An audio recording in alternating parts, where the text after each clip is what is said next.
எடுத்தாச்சு.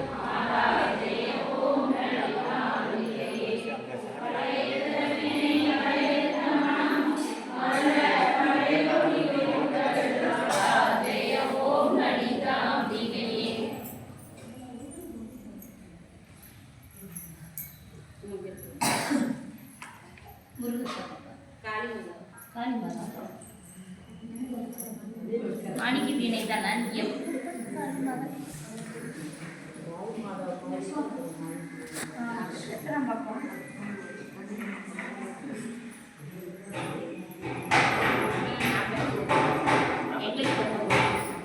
நெஞ்சமதில் குடி புகுந்தாய் காளி மாதா நின் பாதம் சரணடைந்தே காளி மாதா தஞ்சமென்று வந்து விடேன் காளி மாதா தயவுடனே காத்திடுவாய் காளி மாதா வஞ்சகரை மாய்த்திடுவாய் காளி மாதா வந்த வினை தீர்த்திடுவாய் காளி மாதா மஞ்சள் பூசி மகிழ்ந்திடுவாய்